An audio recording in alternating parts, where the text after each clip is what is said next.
Good morning all. We're back here in the farm of Robert Dempsey in County Offaly. We were here last September after an exceptional harvest. We discussed that time, the harvest and what our plans for this year's crop is. Now I'm going to hand you over to James and Robert maybe to discuss what has happened since September till now. The last time we were here, Robert, we were trying to calculate a seeding rate or an appropriate seeding rate for your winter barley crop. We were trying, the aim was to establish 350 plants per square metre and to achieve that so that each plant would produce 3 or 4 tillers to give you a population of heads of around 1200 going into the combine. We did a plant count here, we did it on a couple of places over the field. We have an average of between 11 and 1200 shoots per square metre. We should have done this in November. It would have been easier to count it, but we counted everything now and we have somewhere in the region between 11 and 1200. So we're on target. You just might outline there what you did to achieve this. Yeah, well look, we started off, I plough for the barley, ploughed disc harrow and land levelled before the one pass system. We sowed it at around 14 stone to the acre. And then rolled it off with a ring roller. I suppose it got, at the time of sowing, I gave it 2 bags of 0730, and then after it just came up, it got sprayed for weeds. For weed control. Yeah. There's a good job done on the weeds anyway. There's no competition from weeds except maybe an odd old dock there. There's a few docks there, here or there, just back up the field a little bit there in the newer ground. We'll look after them in maybe come March, April time. You have a bit of nitrogen out in it. Yeah, I put around 30 units of nitrogen out on it there on Monday, which is 5 days ago. Right. Urea. So look, I suppose it's only getting into things there now. I suppose we're not really seeing much of it yet. That's not kicking in yet. Yeah. But you can see over the winter, we had an exceptional winter. A crop will take off like mad in the autumn. Usually in the winter time it slows down, and then tillering can occur again in the spring when temperatures rise and when you put a bit of extra nutrients into it. Funny enough, it took off in the autumn and it got to a grand stage, and then in December it kind of stopped, I suppose, slowed down. But once January hit there this year, the difference between this crop, say Christmas Day and now, it's unbelievable how much it's after tillering out there in the last month, the month of January. We had normally it would be dormant over the winter. We didn't have that dormant period, so most crops were tillering all winter. With the result, we have we have a strong canopy here now. Your nitrogen now is even going to drive more tillers. Now, not all of them are going to survive because they won't get enough light. Or else the weaker or the younger ones will be killed from disease or lack of nutrition.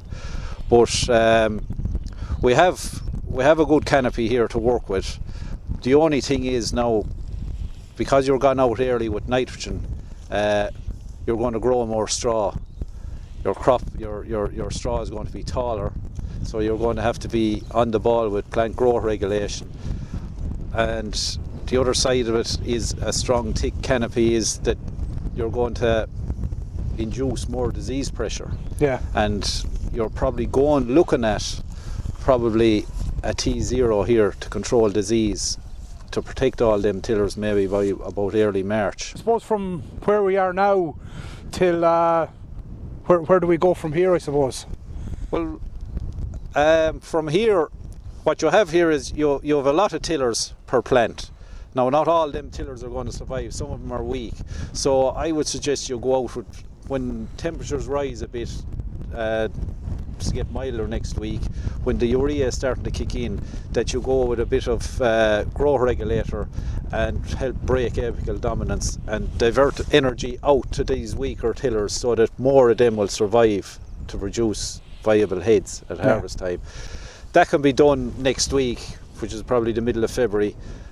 I think because of the thick canopy you have, you're probably looking at coming in with a T0 disease spray around early March to buy you time to get to the end of March for your main T1 will go on. Yeah, and as our fertiliser, I suppose, like it got 2 bags of 0730 back when it was sown, and it's got 30 units of nitrogen there 5 days ago. What kind of a fertiliser plan do I need to be putting in place, do you think, for the crop that I have? Well, the last time we were here, we calculated that you took 35 units of P and over 105 units of potash out of the ground with last year's crop. So you're very least you're going to have to return that. I've already said that you're going to grow more straw now because of the thick canopy, so you're probably going to have to put out more potash there for straw strength, because you are going to be under pressure to keep this standing now. Yeah. On the nitrogen end of it, with the price of it now, you've gone out a little bit. I'd say you're probably looking at little enough now to get you to Patrick's Day. You're probably going out with another half bag of urea before the end of February to keep this going. Once you start it, you can't stop. You have to stay going. Yeah. Would going with a compound to get out a bit of both, would that be any use? Or? Oh yeah, definitely. At this stage, you don't want the least number of times you're driving over it, the better. So a compound like 10-5-25 probably. Yeah.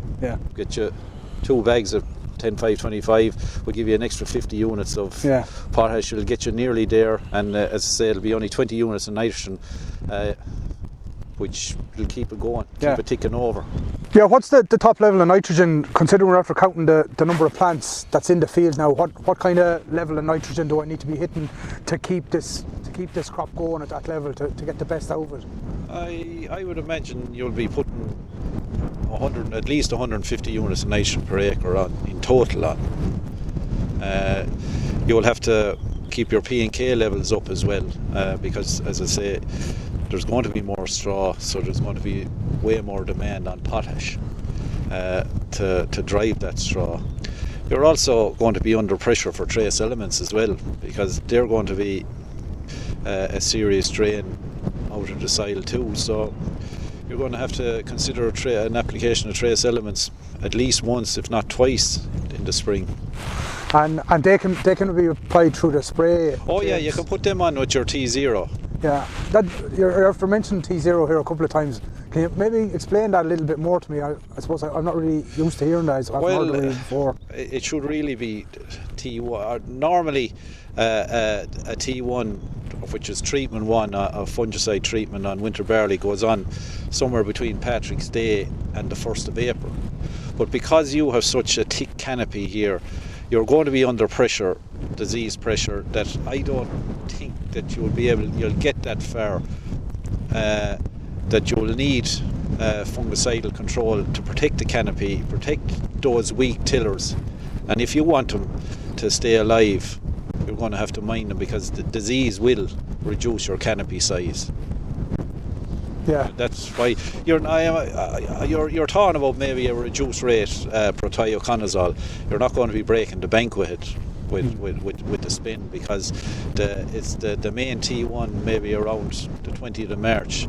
That will be your critical timing for your fungicide on winter barley. Yeah, well, I suppose that's the thing. Like, we have all them plants there, and we've seen them plants and the tillers, and I'm trying to look after all of them as best I can for the rest of the year. Well, so, like, what are the other factors that kind of kill off them plants? Well, we lack of light will be one of them. If the crop is too thick, the weak tillers will die because they're not getting enough light. They might die because they're not getting enough nutrition. I've said that you could be going twice with trace elements. Yeah. They mightn't get enough. And that's just the trace elements. If they're not getting enough nitrogen in P and K, they'll die off. And disease. If it gets a dose of Rhynchosporium or net blotch, it will kill weak tillers as well. I suppose they're the ones that interest me, because I'm in control of the disease and adding in the elements. I can't really control the light, but I suppose if I can, that's me trying to look after them as best I can. That's all you can do. As I say, we're harping on the whole time. The more heads you have going in that head of the combine, Yeah. the more yield you'll have in your trailer. So this is where the heads are formed. Yeah. Is in the number of shoots that you can produce and keep alive to go to the combine. Yeah. Okay, Robert. I don't know about you, but I'm perished. So the next time we come back, I hope it's a lot warmer. Yeah, well, hopefully it is a nicer day. When do you think that'll be, I'm James? sure we'll come back.